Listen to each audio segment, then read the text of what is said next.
di acara di diskusi saya tentang pengimbasan untuk menyebarkan pemahaman dan penerapan pengalaman budaya positif di sini.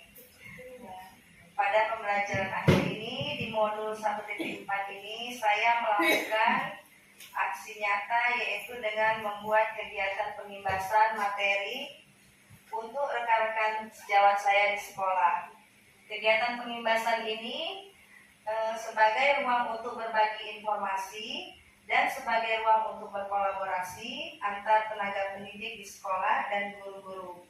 Saya berharap ilmu yang saya berikan dan saya dapatkan dalam pendidikan calon guru penggerak ini dapat bermanfaat bagi orang lain, terutama rekan kerja saya dalam mendidik putra-putri bangsa. Karena dengan ini untuk belajar bersama tentang budaya positif baik di lingkungan kelas maupun di sekolah. Dengan waktu kurang lebih dari 1 jam, kami ingin mempertemukan dalam sesi kegiatan ini untuk pengimbasan yang sederhana ini tentang budaya positif, sehingga kita dapat saling berbagi ilmu serta pengalaman di kelas kita masing-masing. Harapan saya dengan mengajak rekan satu sekolah akan berdampak lebih luas dalam pengimbasan tentang budaya positif ini. Nah, sebelumnya saya ucapkan selamat datang untuk Ibu Kepala Sekolah dan Ibu Aprianti sebagai wakil dan rekan guru-guru senior dan rekan-rekan guru sekalian. Sekarang kita mulai dengan pengimbasan saya konsep IT budaya positif. Di sini ada perubahan paradigma belajar, disiplin positif, nilai-nilai kebajikan, kebutuhan dasar manusia, motivasi perilaku manusia, posisi kontrol guru dan keyakinan kelas. Segitiga restitusi. Dalam pembelajaran ini, dengan menerapkan paradigma baru, pembelajaran dengan paradigma baru merupakan pembelajaran yang dirancang berdasarkan prinsip pembelajaran berdiferensiasi hingga para peserta didik belajar sesuai dengan kebutuhannya berdasarkan tahap perkembangan sesuai teori psikologi modern untuk mewujudkan profil pelajar Pancasila. Adapun profil pelajar Pancasila yaitu beriman bertakwa kepada Tuhan Yang Maha Esa, berakhlak mulia, berkebinekaan global, bergotong royong, kreatif, mandiri, dan bernalar kritis. Di sini ada miskonsepsi tentang teori kontrol. Ilusi guru mengontrol murid. Ilusi guru mengontrol murid bisa kita lihat di gambar. Penguatan positif atau bujukan untuk bentuk-bentuk kontrol, segala usaha untuk mempengaruhi murid agar mengulangi suatu perilaku tertentu. Suatu usaha dalam jangka waktu tertentu akan menyadarinya dan mencoba untuk menolak bujukan kita. Kemudian ilusi bahwa semua penguatan positif, efektif, dan bermanfaat. Lanjut, ilusi bahwa kritik dan membuat rasa bersalah mampu menguatkan karakter. Ilusi bahwa orang dewasa berhak untuk memaksa. Dalam ilusi bahwa orang dewasa berhak untuk memaksa, banyak orang dewasa yang percaya bahwa mereka memiliki tanggung jawab untuk membuat murid-murid berbuat hal-hal tertentu, apapun yang dilakukan dapat diterimanya. Silakan. Nilai-nilai kebajikan mengubah paradigma stimulus respon ke pendekatan teori kontrol. Stimulus respon dan teori kontrol. Dalam stimulus respon ada realitas atau kebutuhan kita sama. Dengan teori kontrol, realitas atau kebutuhan kita berbeda. Kemudian stimulus lagi, semua orang melihat hal yang sama. Di teori kontrol, setiap orang memiliki gambaran yang berbeda.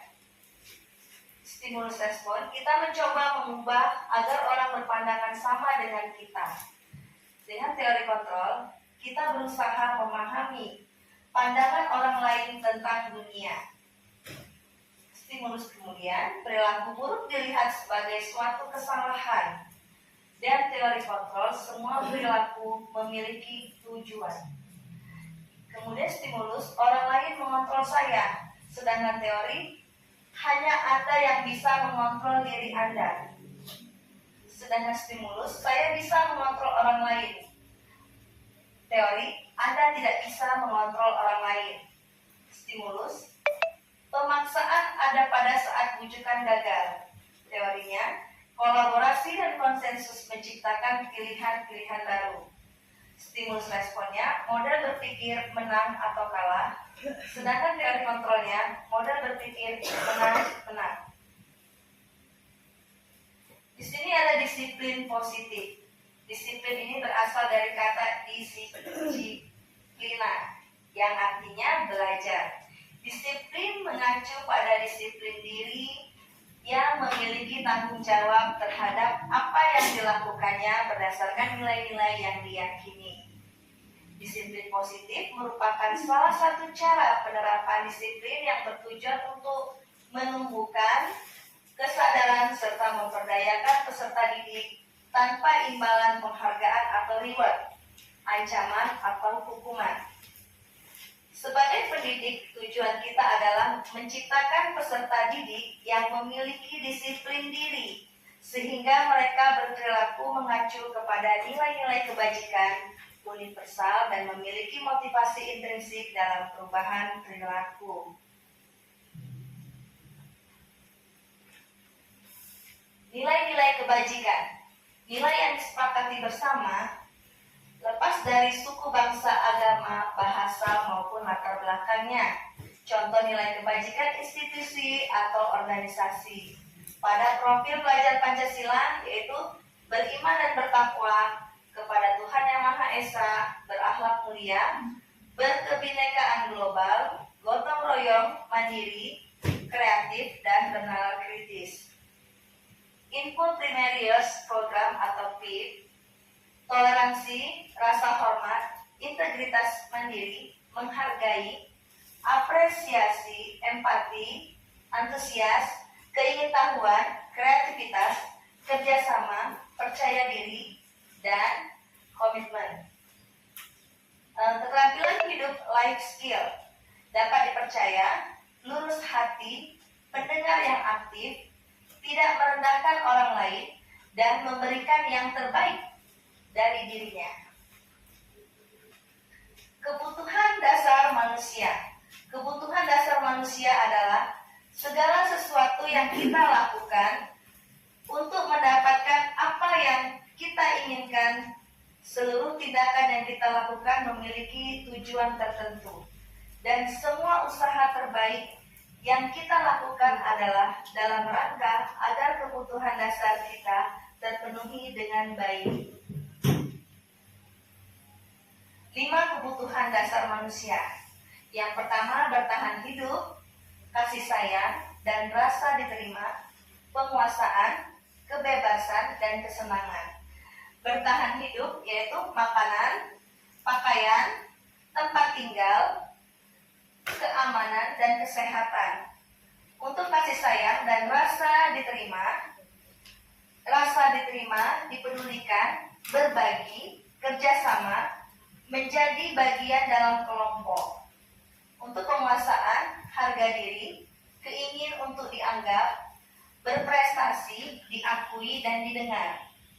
Kebebasan, mandiri, memiliki pilihan, mencoba hal baru, mampu mengendalikan arah dan bisa ditanya. Kesenangan, bermain, humor, antusiasme, tertawa. Motivasi perilaku manusia. Untuk menghindari ketidaknyamanan atau hukuman, untuk mendapatkan imbalan atau penghargaan dari orang lain. Nah, untuk menjadi orang yang mereka inginkan dan menghargai diri sendiri dengan nilai-nilai yang mereka percaya. Di sini ada hukuman, konsekuensi, dan restitusi. Hukuman yaitu tidak terencana, tiba-tiba. Murid tidak tahu apa yang akan terjadi atau tidak di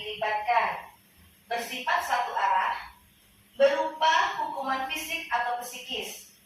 Konsekuensi terencana atau disepakati sesuai peraturan, murid tetap dibuat tidak nyaman, sikap guru selalu memonitor murid. Restitusi, proses menciptakan kondisi bagi murid untuk memperbaiki kesalahan. Proses kolaboratif yang mengajarkan murid untuk mencari solusinya sendiri. Ada 5 posisi kontrol guru. Sebagai penghukum, pembuat rasa bersalah, pemantau, dan sebagai teman dan manajer. Contoh penerapan 5 posisi kontrol guru dalam kasus siswa tidak memakai atribut lengkap saat upacara bendera. Penghukumnya, kita hukum hormat pada bendera selama 1 jam. Itu tipe yang penghukum. Pembuat rasa bersalah, berapa kali ibu harus memberitahu kamu selalu saja mengecewakan ibu atau bapak ya. Sebagai teman, ayo dong ikuti aturan sekolah. Tolong bantu ibu ya, sekali ini. Ya sudah, tidak apa-apa. Lain kali jangan sampai berbuat seperti ini lagi ya. Pemantau, kamu sudah melanggar peraturan sekolah. Kamu tahu konsekuensinya? Setelah upacara kamu beli atributnya ke koperasi. Dan jangan diulangi lagi. Contoh penerapan 5 posisi kontrol guru. Lagi siswa tidak memakai atribut. Apakah kamu tahu kesalahanmu? Ya, tipe manajer ya. Kira-kira bagaimana kamu memperbaiki kesalahanmu? Posisi kontrol, apakah aku? Saya kecewa sekali dengan kamu.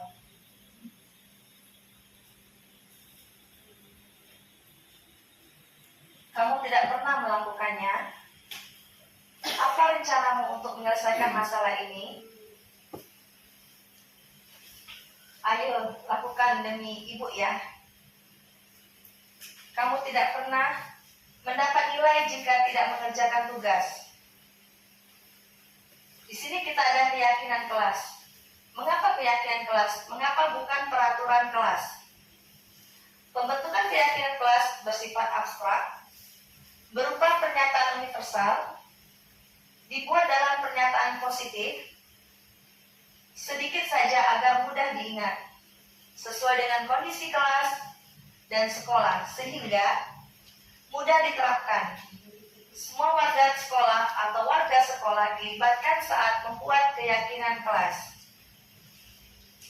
Di sini ada segitiga restitusi, suatu proses dialog yang dijalankan oleh guru agar dapat menghasilkan murid yang mandiri dan bertanggung jawab. Segitiga restitusi menstabilkan identitas, validasi tindakan yang salah, menanyakan keyakinan. Kamu tentu punya alasan mengapa melakukan itu. Adakah cara yang lebih efektif untuk mendapatkan apa yang kamu lakukan? Keyakinan kelas, apa yang telah kita jalani? Kamu ingin menjadi orang yang seperti apa? Itu pertanyaan kita untuk murid-murid kita ketika ada kasus ya. Sekarang saya mau tanya, satu orang saja untuk bertanya. Untuk Ibu Tiara, apakah Ibu Tiara di kelas sudah menjalankan segitiga restitusi? Ya. Oh ya. Seperti apa Bu? Seperti apa Bu? Misalnya anak yang terlambat atau apa Bu?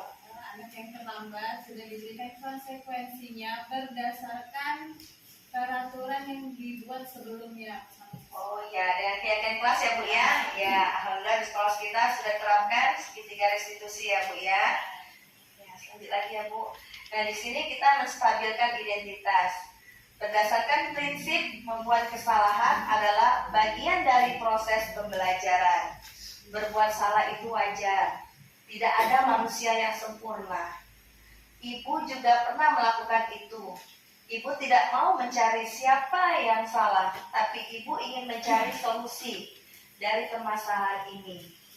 Kamu berhak merasa begitu. Itu untuk pertanyaan kita kepada murid kita dalam menstabilkan identitas. Kemudian validasi tindakan yang salah. Berdasarkan prinsip, setiap perilaku berupaya memenuhi suatu kebutuhan tertentu. Kamu pasti punya alasan mengapa melakukan hal itu, padahal kamu bisa melakukan yang lebih buruk dari ini ya. Kamu patut bangga karena telah melindungi sesuatu yang penting buatmu. Kamu melakukannya karena mempertahankan sesuatu yang penting bagimu. Kemudian menanyakan keyakinan. Berdasarkan prinsip teori kontrol bahwa pada dasarnya kita termotivasi secara intrinsik. Apa keyakinan kita? Nilai-nilai apa yang telah disepakati bersama? Seperti apa gambaran sebuah kelas yang ideal menurut kamu? Kamu ingin menjadi orang yang seperti apa? Itu pertanyaan kita untuk siswa kita, seperti menerapkan segitiga restitusi. Dan kita lihat ini videonya.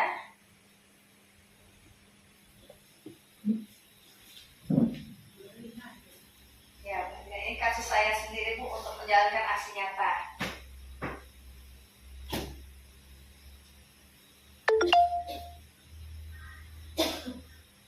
Suara Tasya.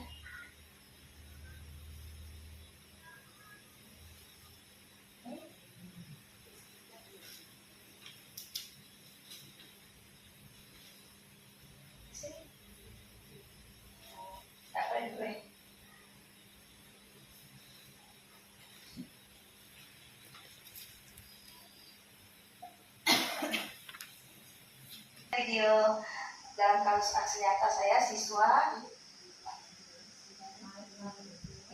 yang naik pagar. Silakan Bu, kita nonton dulu ya Bu ya.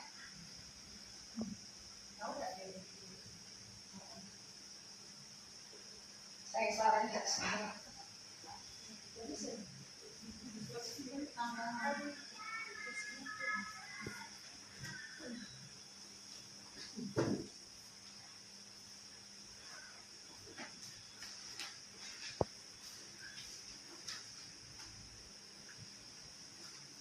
Mau lagi nasional.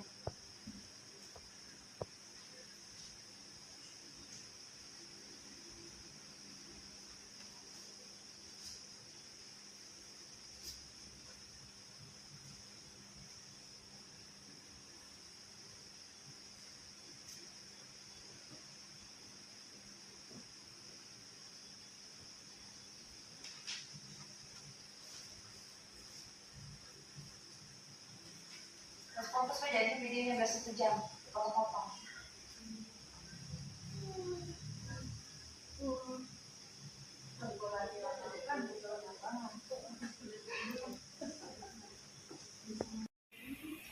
Ini ada video kasus anak yang memanjat pagar.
Ini Ibu Herlina sedang memanggil anak muridnya bernama Adrian. Dia setelah memanjat pagar, dia memanggil Ibu Herlina. Ibu Herlina memanggilnya ke dalam ruang kelas dan menstabilkan identitas. Setelah menstabilkan identitas, melakukan validasi tindakan yang salah. Kemudian menanyakan keyakinan.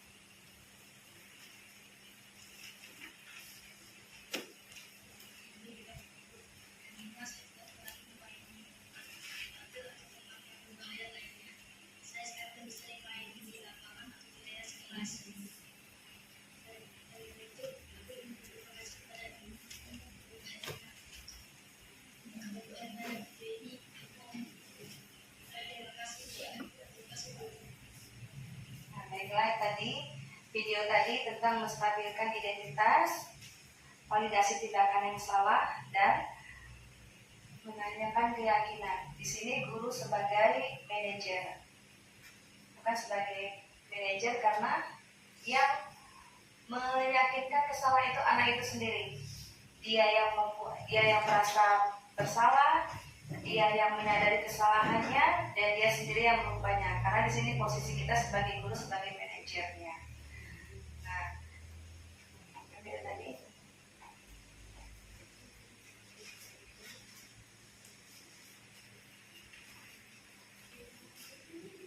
Jadi di sini guru ini bukan sebagai penghukum, dan posisi kita di sini sebagai pemantau dan manajer. Sekarang saya tanyakan kepada rekan guru sekalian, dalam 5 posisi kontrol ini, yang selama ini kita lakukan sebagai apa? Ya, tangan, silakan. Dari penghukum, pembuat rasa bersalah, sebagai teman, pemantau, atau manajer yang sering kita lakukan dalam kelas sehari-hari. Ibu Mary, sebagai apa Bu di kelas Bu? Sebagai manajer Bu ya. Itu pernah kesalahan anak murid kita bagaimana Bu kasusnya Bu? Pertama-tama kita memahami dulu kasus anak ini apa, gitu ya. Ya. Nah, misalnya kasus anak ini dia datang sering terlambat. Kita tanyakan dulu anak ini kok bisa terlambat itu kenapa? Ya. Misalnya dia terlambat ya karena ibunya sakit ya misalnya. Nah, jadi kita memahami berarti anak ini kondisinya membantu ibunya lah ya. Nah, di situ kita bagaimana supaya anak ini tidak terlambat lagi. Ya. Ya, kita berikan solusinya pada anak tersebut. Ini Ibu sebagai manajer. Manajer ya. Ya. Sebagai pemantau bagaimana? Nah, kalau sebagai pemantau kita memberikan solusi bagaimana anak ini tidak terlambat lagi. Ya. Akhirnya setelah Ibu lakukan itu bagaimana anaknya? Kita lihat anak ini apakah dia masih terlambat. Biasanya kalau kita pantau terus, insya Allah tidak terlambat. Tidak terlambat lagi Bu ya. Alhamdulillah. Siapa Ibu guru semangat lagi yang ada kasus di kelasnya, boleh kita sharing-sharing diskusi di sini. Ibu ya Aprianti. Bagaimana Ibu Yuli, anak Ibu ada yang melakukan apa di kelas? Ada kasus apa? Apa tidur di kelas? Ada yang tidur? Apa ribut di kelas? Boleh kita sharing di sini Bu?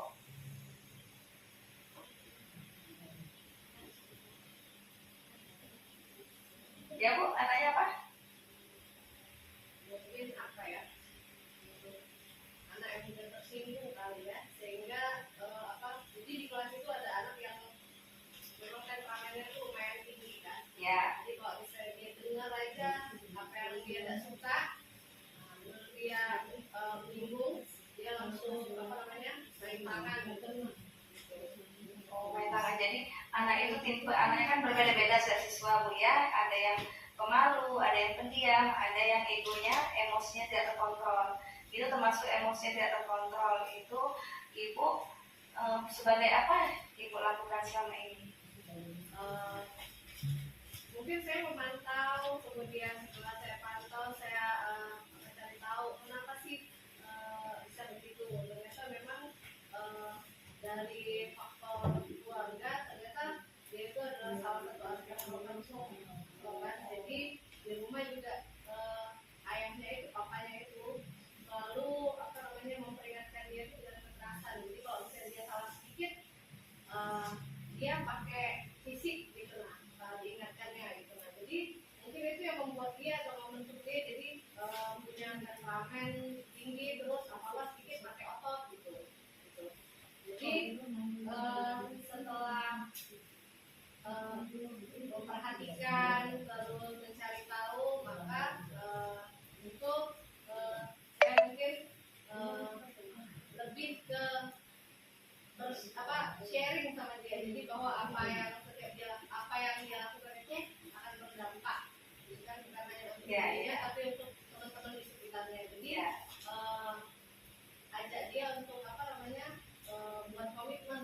Jadi komitmennya mau gimana? Kalau begini lagi harus apa, gitu kan? Nah, tapi itu dia yang tentukan sendiri, kan? Sehingga ada kesepakatan. Ya, itu berarti Ibu sudah melakukan segitiga restitusi, Ibu ya. Ibu menstabilkan identitasnya, kemudian Ibu validasi tindakan yang salah, kemudian Ibu membuat keyakinan, kesepakatan sama anak tersebut ya. Jadi sekarang anak tersebut setelah Ibu sebagai Ibu pemantau, waktu Ibu sebagai manajer, bagaimana sih Pak anak sekarang? Setelah Ibu pantau selama ini? Terjadi perubahan, walaupun nggak 100% ya, tapi ada peningkatan gitu. Maksudnya nggak selalu dia dikit-dikit langsung main tangan gitu, karena dia sudah buat komitmen sendiri, jadi kan pilihannya sendiri ya. Jadi ada perubahan ke arah yang jauh lebih baik. Oh, setelah alhamdulillah Bu ya, kalau sebagai, jadi kita di sini sebagai, meskipun kita beda, guru Ibu kelas berapa, saya kelas berapa, tapi kita di sini kita sharing kan, setiap anak memiliki karakter yang berbeda-beda. Jadi kita tidak bisa menyamakan setiap anak memberi pembelajaran sama anak yang sama, pasti berbeda dengan pendekatan kita sendiri Bu ya. Kemudian setelah Ibu lakukan itu kerjasama dengan orang tuanya ada Bu ya?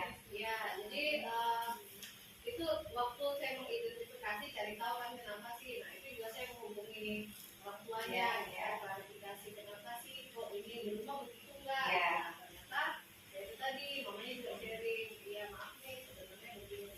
Jadi kita tahu gitu kan bahwa penyebabnya itu sebenarnya itu. Ya, berarti ada kerjasama antara guru dan orang tua dengan posisi kontrol tadi Bu ya. Ya, Ibu sudah menerapkan berarti di kelas selama ini. Apa Ibu setuju nggak dengan sebagai kita posisinya penghukum? Menurut pendapat Ibu? Mungkin kalau katanya penghukum itu terlalu menjudge guru ya. Kalau bilang penghukum tuh, jadi guru tuh bukan sebagai penghukum sebenarnya, tapi bukan penghukum, apa ya lebih tepatnya? Gimana ya ngomongnya? Maksudnya lebih ke orang yang bisa kontrol dia gitu. Jadi maksudnya lebih Ibu sebagai manajer jatuhnya. Ya, jadi memanage gitu kan. Memanage atau memberikan konsekuensi ya. Tapi bukan disebut sebagai penghukum gitu kan. Karena kalau penghukum itu terlalu ini bahasanya itu terlalu ini. Berarti Ibu tidak menyetujui ya dengan tipe yang menghukum tadi ya. Walaupun kita masih hukuman atau sanksi gitu kan, tapi itu memang kita konsultasi, maksudnya kita kompromikan sama anak. Jadi kalau misalnya kamu buat begini, gimana? Misalnya harus gimana? Kalau dia buat itu artinya kan itu sebuah kesepakatan, bukan guru yang jadi bertindak sebagai orang yang memberi hukuman. Berarti guru itu sebagai pengontrol, bukan memberi hukuman. Berarti di sini kita tidak setuju dengan kata penghukum ya Bu ya, itu ya. Nah, bagaimana Ibu Ermila, ada yang mau diberikan masukannya, silakan. Kadang-kala guru sebagai penghukum itu kalau pengalaman yang sedang kami temukan, terutama yang sendiri perlu. Tapi kolaborasi sebagai manajer. Guru sebagai penghukum, guru sebagai manajer, itu harus, itu harus. dengan kondisi kesalahan siswa. Seperti yang sudah Ibu terapkan penemuan. Ya. Setiap pembelajaran sebagai guru bidang studi ada beberapa kasus anak yang tidur di dalam kelas. Tidur di dalam kelas, yang guru sebagai motivator, sebagai manajer tadi harus memberikan hukuman. Kok setiap pelajaran kamu tidur? Setiap pelajaran kamu tidur. Nah, sebagai motivator diselidiki kenapa tidur.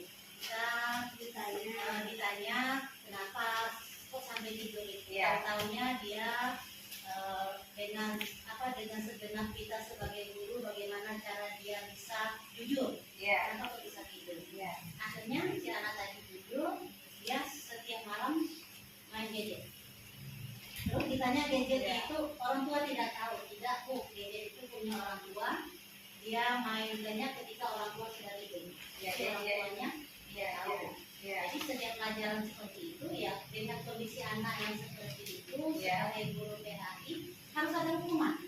Hukuman sesuai. Hukumannya apa? Ibu tidak mau lagi ketika pelajaran agama kamu tidur. Ibu tahu kalau kamu matanya merah misalnya berarti kamu malah main HP.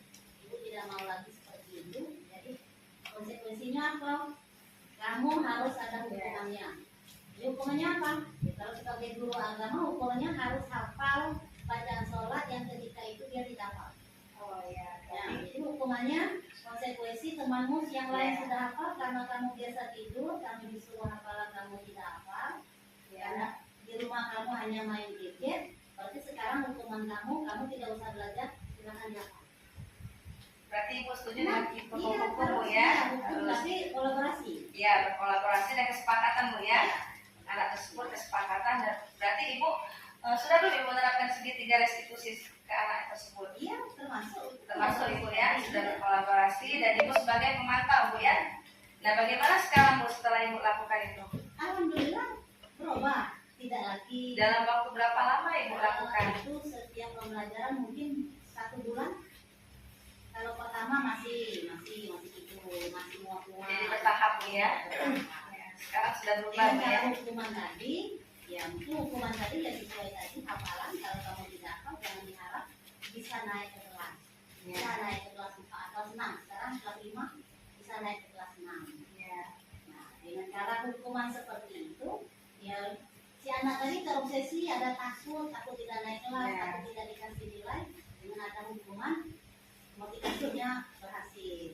Jadi anak tersebut memberikan motivasi, intinya Bu ya, memberikan motivasi dan anak tersebut merasa bersalah dengan apa yang tindakan yang diperbuatnya. Guru sebagai penghukum itu harus. Guru jadi 5 kontrol itu Ibu termasuk semua ya. Berkolaborasinya semua termasuk. Nah, sekarang saya tanyakan bagaimana Ibu Wika? Ya, Ibu sebagai apa? Ibu setuju nggak sebagai penghukum? Setuju, Tergantung kasus anaknya.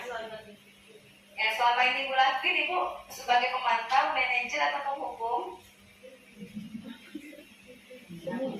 Penghukum ya. Ya, berarti Ibu setuju dengan penghukum tadi. Jadi di sini kita budayakan budaya positif. Budaya positif di sekolah itu berarti 5 kontrol guru tadi, yang sebagai manajer, guru juga sebagai among, sebagai pengontrol. Ini semua data kita sebagai guru pendidik ya.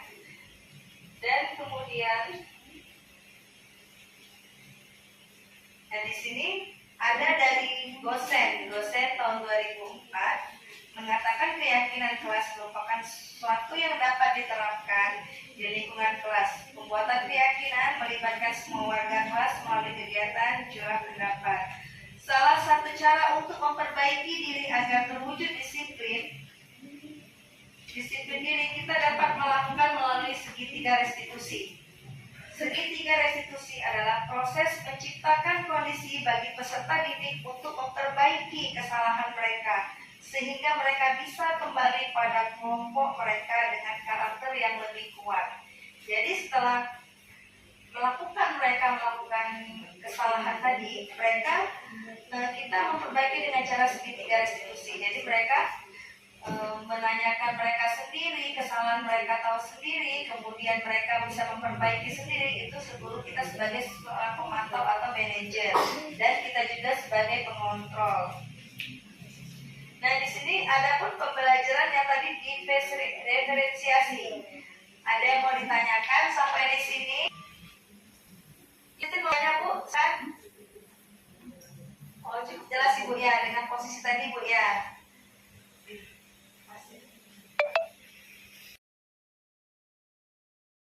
Dua, tiga. Nah, dari 5 posisi kontrol guru, kita sebagai penghukum, membuat rasa bersalah, sebagai teman, sebagai pemantau, dan sebagai manajer.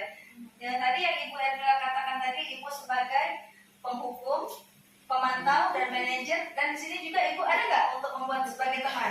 Bisa sebagai Pernah nggak Ibu lakukan sebagai teman? sebagai teman, anak-anak diberikan lagu-lagu yang Islami, diajak seperti teman, lagu anak-anak, kita masuk ke dunia anak-anak, itu anak-anak sangat senang sekali. Senang sekali Bu ya. Berarti membuat rasa bersalah tadi sudah Ibu lakukan. Mereka merasa bersalah dengan takut tidak naik kelas. Dan kemudian Ibu sebagai pemantau, Ibu pantau anak-anak perkembangannya bagaimana. Dan sebagai manajer, Ibu tekan kepada mereka untuk melakukan pembelajaran yang sesuai dengan yang Ibu ajarkan dalam kelas. Nah, di sini ada yang mau tanyakan lagi? Silakan Ibu. Tadi mau bertanya, silakan. Nanti Bu satu lagi Bu. Oh ya, silakan Bu. Intinya di 5 posisi kontrol guru itu kita tidak hanya memilih satu kontrol, tidak. Bisa selima-limanya itu kalau Ibu sebagai guru PAI itu semuanya dilakukan. Semuanya dilakukan sebagai penghukum iya, sebagai pemantau iya, karena kami di PAI itu bukan hanya teori, tetapi juga pembelajaran praktek yang lebih utama dalam pelajaran agama. Jadi untuk membuat rasa bersalah, kontrol itu iya dilakukan, sebagai manajer iya, sebagai teman sudah pasti. Itu dilakukan kolaborasi 5 kontrol itu. Ibu rasa semuanya bisa dilakukan oleh semua guru, bukan hanya guru PAI, jadi semua guru, baik guru olahraga juga bisa, apalagi guru sebagai wali kelas yang memang notabene hampir semua itu ada di guru wali kelas. Jadi semuanya Ibu rasa bisa dilakukan, diambil posisi kontrolnya oleh semua guru. Ya, jadi 5 posisi kontrol guru ini semua kita harus lakukan. Semua harus kita pegang, tidak tahu itu wali kelas, guru bidang studi, itu semuanya kita gunakan posisi kontrol ini.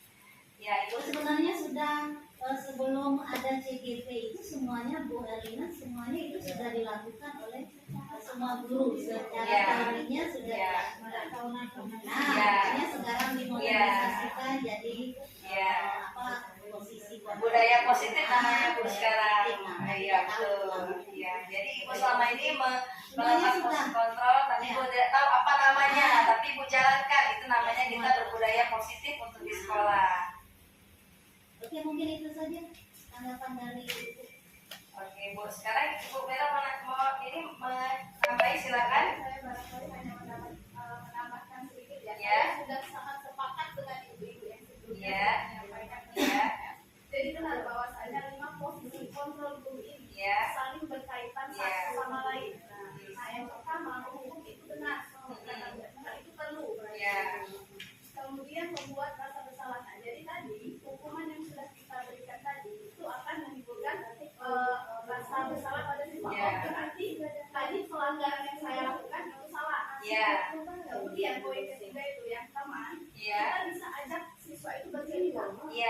Jadi melakukan pendekatan dengan siswa. Jadi siswa itu tidak merasa seperti takut, ketakutan dengan guru tidak. Kemudian manajer kita memberikan sebab akibat atas apa pelanggaran yang sudah kamu lakukan. Kemudian pemantau kita melihat perubahan dari siswa tersebut. Nah, kemudian sedikit tambahan, barangkali untuk hukuman itu alangkah baiknya apabila kita memberikan hukuman yang bermanfaat.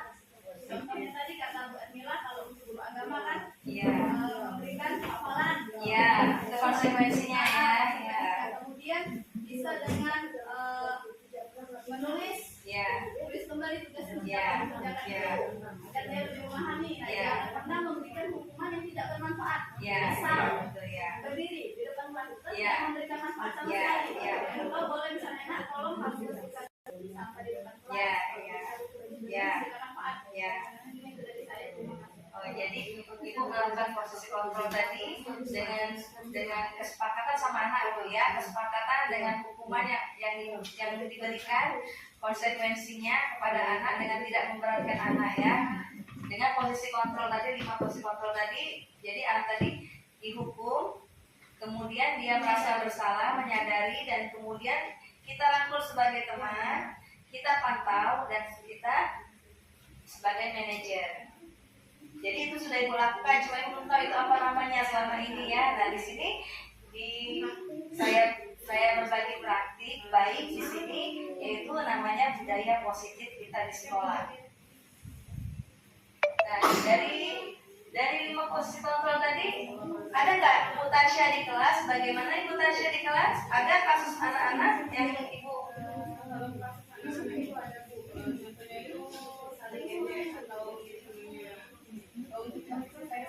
Sebagai guru itu saya menempatkan diri sebagai manajer, Ya, ya. di mana saya mencoba untuk menerapkan segitiga sistem itu. Seperti yang pertama itu menunjukkan identitas. Ya. Saya panggil anaknya atau Ya, saya diskusikan ya, ya, ya, memanggil anaknya sendiri. ya, Jadi kalau misalnya ditanya itu anak-anaknya tidak dilihat oleh teman-teman ya, yang ya, lain. ya. Dalam kata lain itu untuk menghindari namanya ejekan dari temannya Ya. kalau dipanggil dulu. Ya, Selanjutnya di situ saya mengajak ngobrol anak ya. untuk memvalidasi tindakan kesalahan Ya, tindakan salah. dari anak-anak ini tadi. Ya, ya. Nah di sini saya juga menempatkan diri sebagai teman. Di sini Ya. saya mendalami atau mengidentifikasi Ya, penyebab ya. anak melakukan tindakan mengejek. Ya, ya, Selanjutnya di situ saya menanyakan keyakinan ya, apakah tindakan yang anak-anak lakukan itu sudah sesuai dengan kesepakatan ya, ya, kelas. Kalau memang belum, apa perubahan selanjutnya Ya. yang anak lakukan ya. agar selanjutnya itu anak-anak itu dibaik dan tidak mengulangi Ya. kesalahan yang telah dilakukan. Itu ibu sebagai manajer. Manajer. Ya, Itu mix juga sebenarnya sebagai manajer bisa sebagai teman juga. ya. Jadi yang melakukan 5 posisi kontrol tadi, Ibu Tasya tadi, ibu menghukum mbak awalnya? Tidak. Kalau penghukum itu tidak, Bu, tapi saya itu memberikan Memvalidasi, menstabilkan identitas dan memvalidasi tindakan yang salah tadi di segitiga institusi tadi ya, yang dilakukan tadi ya. memberikan konsekuensi, Bu, kalau misalnya anak itu melanggar dari Iya. kesepakatan sebelumnya. Itu berarti ibu memberikan konsekuensi dan ibu membuat anak itu merasa bersalah, kemudian ibu pantau setiap pembelajaran, kemudian ibu manajernya, ya. Ya di sini kita anak didik kita ini berbeda dan beraneka karakter di kelas itu Bu ya. Ada yang diam, enak, anteng, ada yang ribut, bergerak sedikit selalu mengganggu, usil sama temannya itu. Nah disinilah kita guru sebagai manajer dan sebagai pemantau. Jadi lakukanlah budaya positif kita di sekolah. Misalnya kalau hukum anak-anak, kalau dulu kan masih nggak di sekolah kita dulu orang lama-lama biasanya zaman-zaman dulu biasa suka ngelakuin penghukum Bu ya. Anak terlambat kelas, tangan di depan, pakai mister dipukul, itu namanya tipe penghukum ya. Tapi sekarang itu tidak ada lagi dan tidak dibudayakan, budaya negatif namanya. Sekarang ini budayanya budaya positif. Itu budaya kami dulu seperti itu. Oh ibu seperti itu, bagaimana budaya ibu kemarin Kalau yang dulu anak yang tidak hafal itu zaman belum perubahan. Zaman kami memang penghukum. Anak yang tidak hafal sepertinya tangannya 10 kali. pakai mister Bu ya? Iya, kami seperti itu. Ya, dipukul. Tapi ada positifnya yang seperti itu. Iya. Anak-anak yang hukum yang tidak hafal tegak sebelah kaki di depan, Iya. beberapa menit. Ya, Itu positifnya seperti itu ada. Memang ada nyata positif. Tapi yang negatifnya juga kalau dipikir-pikir sekarang ya negatif. Anak hukum 10 kali. Nah, tapi apa positifnya? Anak-anak takut akan hukuman tersebut. Mereka berusaha keras bagaimana dia bisa dengan pelajaran atau hafalan yang diberikan tadi. positifnya. Yang lama positif ya, yang negatifnya dan positifnya. Jadi positifnya itu lebih banyak kalau menurut kami. Iya, Ya dengan hukuman seperti itu hampir 90% pembelajaran tadi berhasil. Kenapa? Karena anak takut dengan hukuman umum yang diberikan guru tadi. Itu zaman tahun 90-an kami seperti itu. Itu tahun 2000 bawah ya, Ya, 90-an tapi menurut ya. kami itu sangat positif sekali. Iya, iya. Berhasil dibanding yang sekarang. Ya. Nah, itu menurut pembelajaran yang kami laksanakan di tahun 90-an. Iya Bu, kalau sekarang ini dia tidak boleh Bu menghina anak terhadap Ya, kekerasan. sekarang sesuai perkembangan zaman, Iya. tidak boleh lagi melakukan itu karena ada undang-undangnya juga. Iya. Ya, akhirnya ya sebagai guru senior kami mengikuti Perkembangan irama zaman yang ya. sekarang. Ya, ikuti Harus. Ya, Bu Tasya mau tanyakan silakan.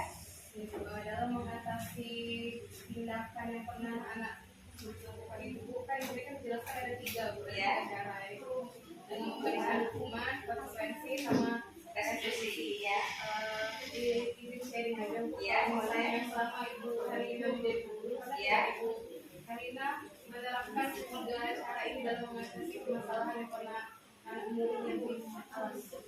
Ya, baik Bu Tasya, terima kasih banyak sekali pertanyaannya. Baiklah, dalam saya mengajar di kelas selama ini, waktu saya belum mengikuti CGP ini, memang terbesit saya pernah melakukan hukuman terhadap anak, yaitu tiba-tiba, misalnya anak terlambat sekolah, bagaimana anak? Terus kemudian anak tersebut mengulangi lagi keterlambatan keesokan harinya. Jadi ini pernah saya berikan hukuman. Hukuman itu anak tersebut saya tidak suruh masuk kelas, pernah itu. Tapi setelah saya mengikuti, saya belajar mengikuti zaman, saya lakukan dengan konsekuensi. Kalau yang saya lakukan itu salah, karena salah itu hukuman yang diikuti orang lama, ya ternyata itu salah. Saya merefleksi, ternyata salah dan saya dapat konsekuensi. Di saat konsekuensi ini, murid kita tidak nyaman. Kenapa kamu tidak sekolah ini, melambat ke sekolah? Nanti kamu tidak mengikuti pelajaran, nanti kamu tidak bisa mengikuti ulangan. Mereka tidak nyaman kan kalau tidak bisa mengikuti ulangan, dan akhirnya mereka konsekuensi berusaha untuk datang pagi. Itu konsekuensinya. Dalam segitiga restitusi ini pernah anak terlambat tersebut salah menggunakan jilbab. Aturan sekolah kan memakai jilbab warna putih, sepatu hitam, pakai dasi dan anti yang lengkap. Dia salah. Jadi saya panggil, menstabilkan identitas, kemudian memvalidasi tindakan dia yang salah dan kemudian menanyakan keyakinan. Dan anak tersebut saya tanya, apa yang kamu lakukan? Apa yang panggil? Ya Bu, saya tahu saya salah. Saya datang terlambat dan saya memakai jilbab warna pink. Saya salah Bu. Jadi apa konsekuensinya? Saya akan berusaha Bu untuk tidak datang terlambat lagi karena saya main HP malam-malam. Jadi saya sekolah datang terlambat. Jadi terus baju jilbab saya dicucinya suka kadang malam, kadang siang cuci, dan sekarang saya pulang sekolah mau cepat-cepat cuci jilbab, jadi pagi sudah kering saya pakai. Jadi dengan menanyakan keyakinan, dia bilang saya tahu kesalahan saya dan saya akan datang pagi. Kalau di sekolah ini aturannya masuk tepat 6.40, memakai atribut yang lengkap, dan dia tahu kalau semua disiplin di sekolah memakai pakaian yang sesuai dengan aturan sekolah, dan itulah saya pakai sampai sekarang dari restitusi. Bagaimana Bu Tasya? Ya, baik. Ya. Nah, di sini saya bisa simpulkan dan di sini saya simpulkan bahwa dengan menggunakan budaya positif di sekolah, jadi apa yang sudah kita terapkan sebagai penghukum kita ubah menjadi budaya yang positif secara menggunakan konsekuensi atau menggunakan segitiga restitusi. Dalam penerapan program disiplin positif, hendaknya guru memiliki standar kepribadian profesional dan sosial yang baik, di mana guru mampu merefleksi dirinya dalam posisi kontrol saat ini. Bagaimana perjalanan dirinya sebagai among atau manajer yang menuntun murid-muridnya menjadi lisan yang mandiri, merdeka, dan bertanggung jawab. Baiklah, terima kasih. Sampai di sini dulu pemaparan saya dan pembiasan saya. Semoga apa yang saya biaskan dan semoga yang saya imbaskan semoga bermanfaat buat rekan-rekan guru sekalian semuanya ya. Amin. Dan terima kasih atas kehadirannya. Saya ucapkan wassalamualaikum warahmatullahi wabarakatuh. Waalaikumsalam warahmatullahi wabarakatuh.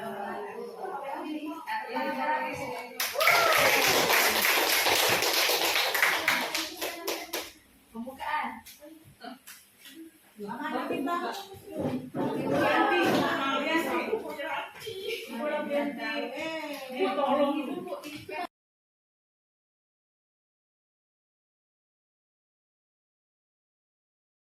Assalamualaikum anak-anak, apa kabar semua? Apa slogannya? Alhamdulillah baik, luar biasa. Kita mulai ya, apa kabar semua? Luar biasa. Alhamdulillah kabar semua sehat semua anak-anak ibu. Nah sekarang di sini ibu akan mengajarkan kalian tentang keyakinan kelas. Apa itu keyakinan kelas? Keyakinan kelas itu yaitu sama dengan peraturan kelas. Jadi kita namakan itu dengan keyakinan kelas. Nah, adapun kesepakatan kelas kita di kelas kita, siapa yang tahu kesepakatan kelas kita? Yang pertama apa tadi? Disiplin. Datang tepat waktu nggak? Datang tepat waktu. Apa lagi? Tidak ribut. Apa lagi? Ya. Kita akan tulis, ibu tulis tentang keyakinan kelas kita. Nah, nanti akan ibu bagikan sticky note ini. Kalian tulis keyakinan kelas kita, kesepakatan kelas yang kalian sebutkan tadi ya anak ya. Kita harus belajar yang tertib, yang pintar, menjadi anak yang baik, yang beriman dan bertakwa sesuai dengan profil pelajar Pancasila. Apa mau pelajar Pancasila? Belajar Pancasila, beriman dan bertakwa pada Tuhan yang Esa dan berakhlak mulia.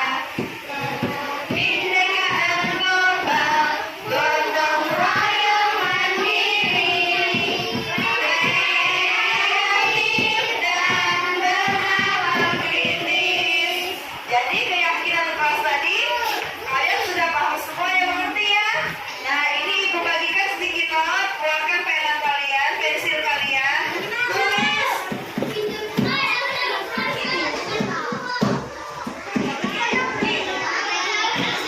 Jangan ribut ya.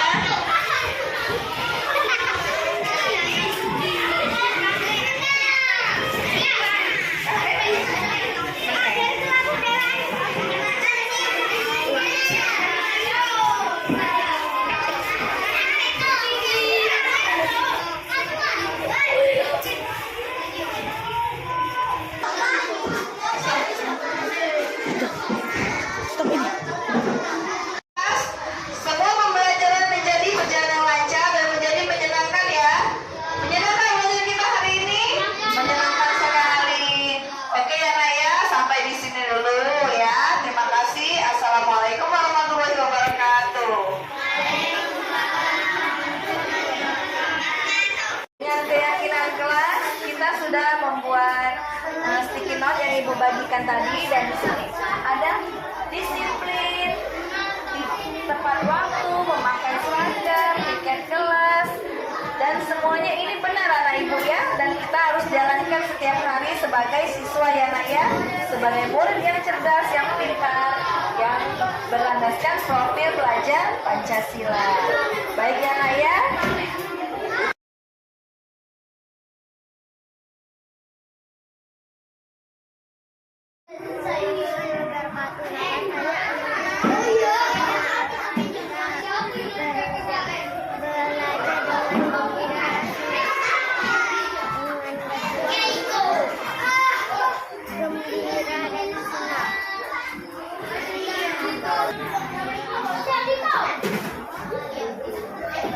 Ayo, Mami.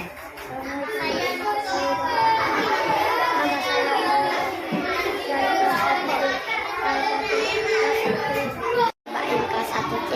Nama saya Assalamualaikum warahmatullahi wabarakatuh. Nama saya Abdurrahman dari kelas 1C. Ingin belajar dan keyakinan menyenangkan. Assalamualaikum warahmatullahi wabarakatuh. Nama saya Aji. Dengan keyakinan kelas belajar menjadi menyenangkan dan senang. Assalamualaikum warahmatullahi wabarakatuh. Perkenalkan, nama saya Yunatan Pranata, kelas 1C. Saya belajar dengan senang dan menyenangkan. Nama saya Baik, kelas 1C.